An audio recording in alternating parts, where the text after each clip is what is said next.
Hi there guys, DCRS here, and today I'll be doing a deck profile on my Star Seraphs, Cyber Angel Herald. I don't know what to call it. Cyber Angel Herald? I have no idea. It's only just running one Cyber Angel. But yeah, this is a deck I used for my local LLDS. I played on the 3rd of September. Yeah. So yeah, this is a Cyber Angel Herald, whatever. I don't know what you want to call it. Ritual Fairies. Yeah. During the day, during the event, I played it was 5 rounds. So first round I played Malfo Zhang the guy I went 2-1, I guess. I kind of misplayed during. Well, actually, no, not really misplayed. Second game was okay. The third game I won because I had Herald in game 1 and game 2. Game 3, sorry. Pretty much I had Herald first game and last game.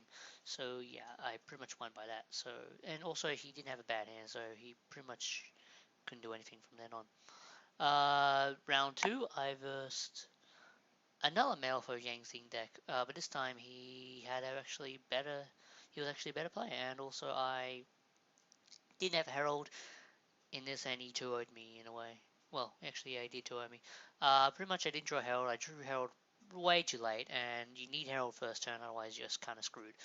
What I've learned from the deck is if you don't open up with Herald, you're kind of screwed, because you can't do stuff without it. You can't have a good hand advantage, and you pretty much get OTK'd quite easily, or controlled from the field very, very easily.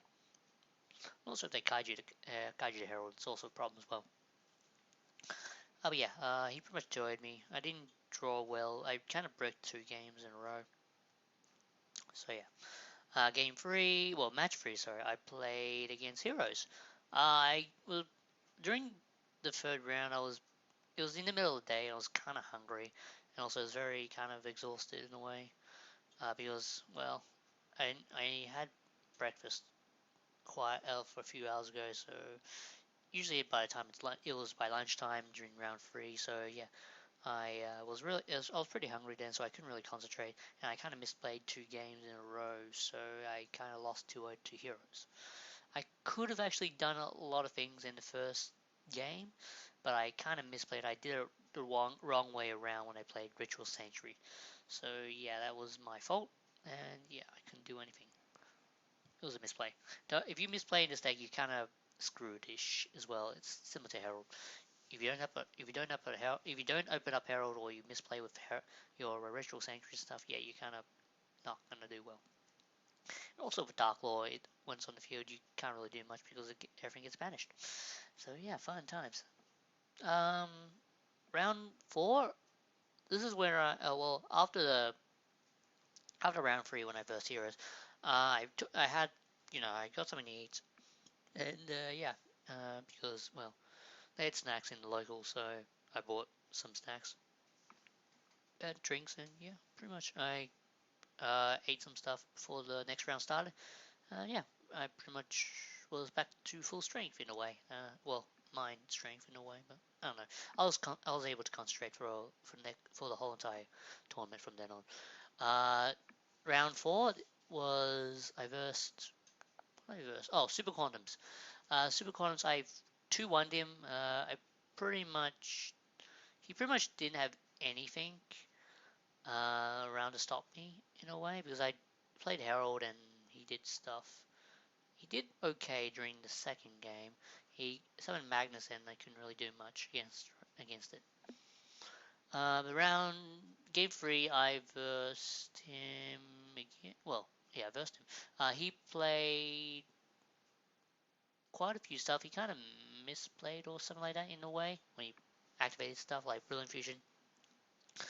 He didn't have the target for Brilliant Fusion because he banished it with Potter's Eyes. And this is why I don't like playing Potter's Eyes in this deck.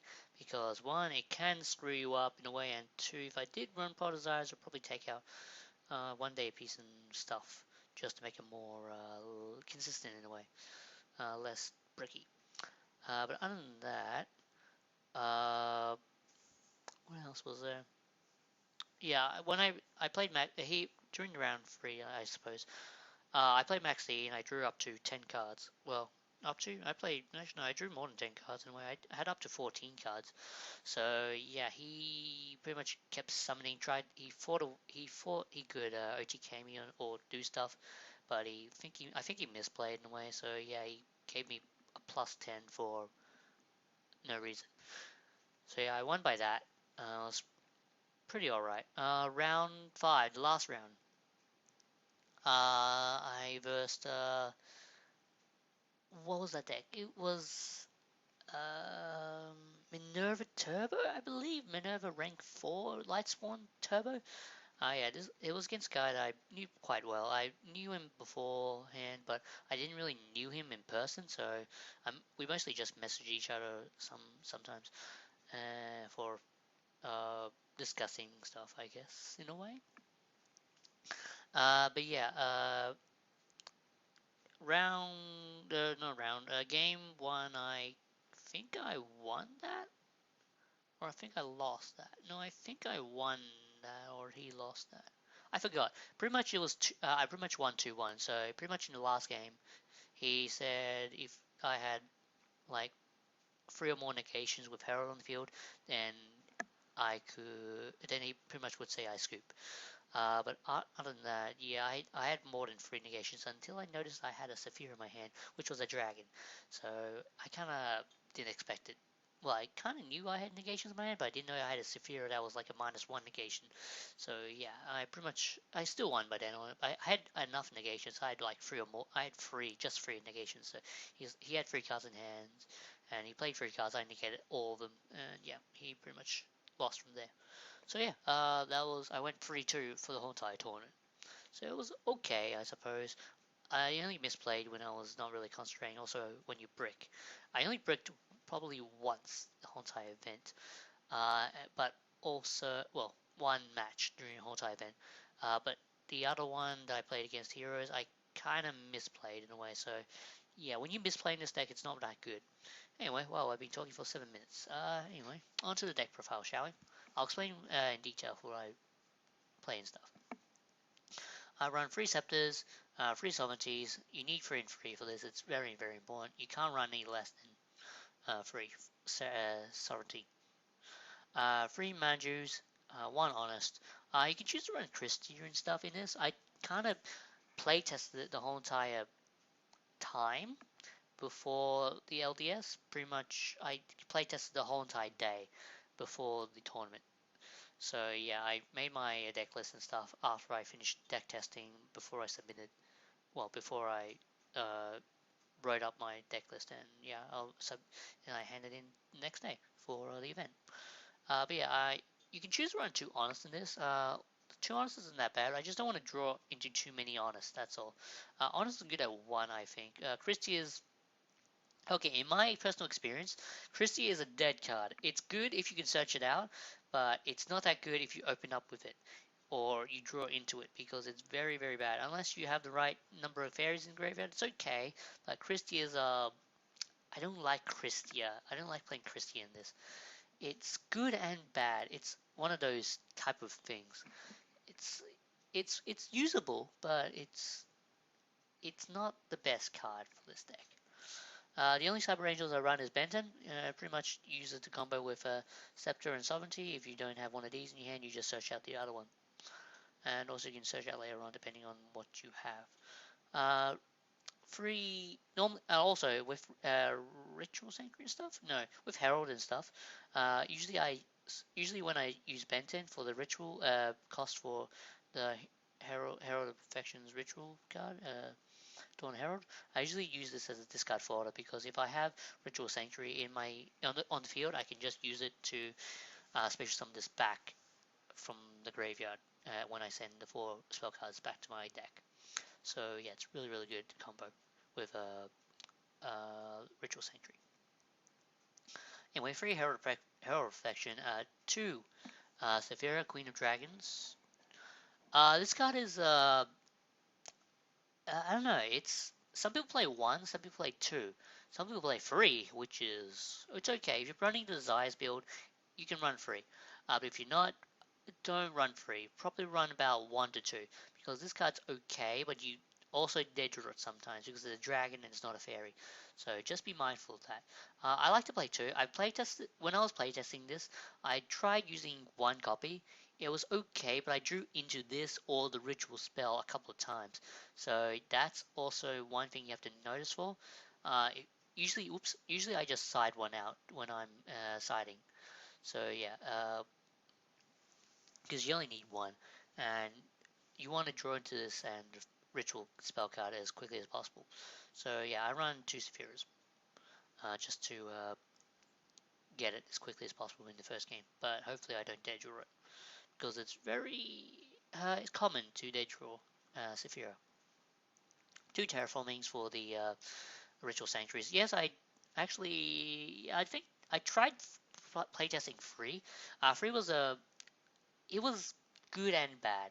I think two's the right number for this because free is like it's okay, but I don't want to draw into this all the time, and two's probably the right number. Usually you just side one out anyway, or side both of them out anyway when you're siding more cards. Anyway, free ritual sanctuaries. This card you need to run free of. It's the most important card. It's also going up in price apparently. I had a yeah. I had no problems with this. It's actually not that bad with the field spell terraforming as well. Pre-preparation, right?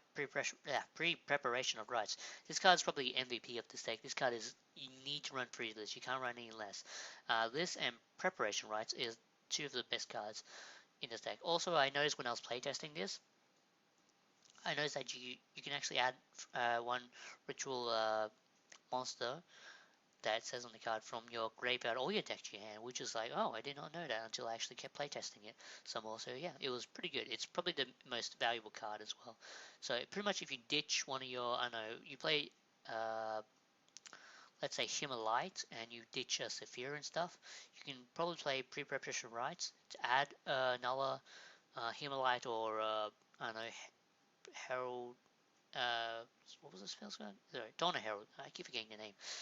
You can add another Donna Herald and add Saphira back to your hand, and you can just do stuff with it. And yeah, pretty much. One preparation rights, free Donna Herald, two Himalites. This card's really, really good. Yeah, it allows you to protect your ritual monsters from being destroyed. Yeah, it's really good. Two Twin Twisters, two Instant Fusions. I did playtest this with two to three. No, I tried free for a while. It was okay, but I think three is not the right number. Two's okay, but two's okay actually. Yeah, I prefer running two. And for singles as well, Upstart, Raigeki, Soul Charge, and 1 day apiece for draw power and also other stuff as well. For the extra deck, it's a bit different than. Also, I've tried to make it as consistent-ish or things that I can properly use in the deck in case I do run into troubles, which I did versus Metalfo Jing Zing, and I'm glad I didn't play Beatrice because if I did play Beatrice, this deck would not do well because you can't even activate stuff. Anyway, I run one Gaga Cowboy, one Dweller, one Dagger Emerald, Steel Swarm Roach, Fairy Cheer Girl, probably the best MVP card of this deck because if you have two level 4s, and you will have two level 4 fairies because Norden's a fairy. Everyone was like, oh, Norden's a fairy? Yep, it is. So yeah, Fairy Cheer Girl is probably the best card in this because if they don't get rid of it, you can just keep plussing off it. So you just plus one of it. So it's really, really good. One Castell, one Heartland Draco. If you have the Ritual Sanctuary on the field, you can just attack your opponent directly and they can't attack it because you control the face-up spell card. One Deltaros, one Evil Swarm Ouroboros. Probably I made this every time when I went to Scepter Chair. It's probably the best play you can do with this deck. Whoops, why do I keep? Anyway, I think the mouse is moving by itself. Evil Swarm Ouroboros is probably the MVP for free level 4 materials. Diamond, I never actually made this at all actually in the tournament. It's good if you can make it because if Deltaros does survive, you can go into Diamond and pretty much lock out Burning Abyss and other stuff that requires your opponent to send from the graveyard, your deck to graveyard, or getting stuff back from the graveyard, or they use Dark Pulse effect. Diamond has quite a bit of abilities. It has materials pretty good, but the trouble is you have to go into main phase 2, which you hardly do. You mostly just actually you can do, but you don't even have. Sometimes you don't even have Deltros on the field to do it.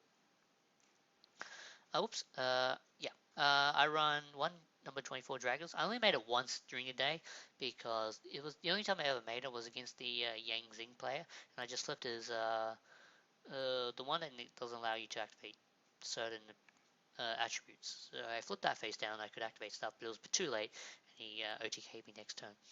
So yeah, the mouse is really moving really fast.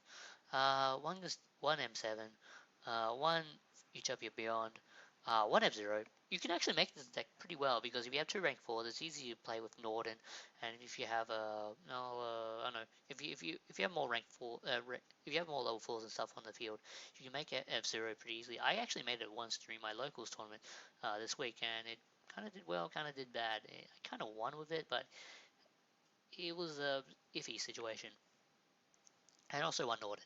Side deck I ran two Gamma Seals, two Lantiers. I did Sidus during some some games, but I never drew into it. And also I never actually searched for it. It was a situational thing. You can search for Lantier, but it's kind of weird at the same time. Yeah, I think I know what's bugging the mouse. All right. Yeah. Okay, that's better. Yeah, I think I know what's wrong with the mouse.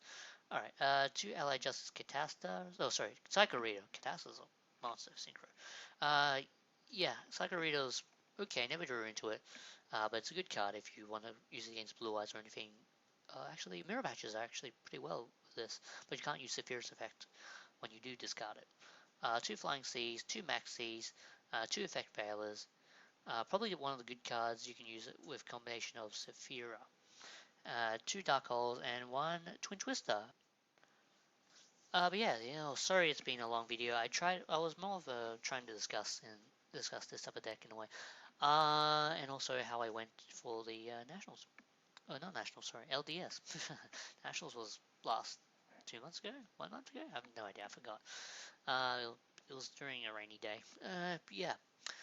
This is DCRS here. Oh, also, just to let you know, this deck is not really a tier 1 type of deck, if anyone is actually wondering. It's a fun-based deck, and it's a tier 2 type of deck. If Burning Abyss and stuff weren't actually here, or if Kaijus didn't exist, this deck would actually be pretty good with Herald on the field. So yeah, tier 2. This type of deck is tier 2. So yeah, this is DJ Sure. Sorry for a long video. Signing out. Bye.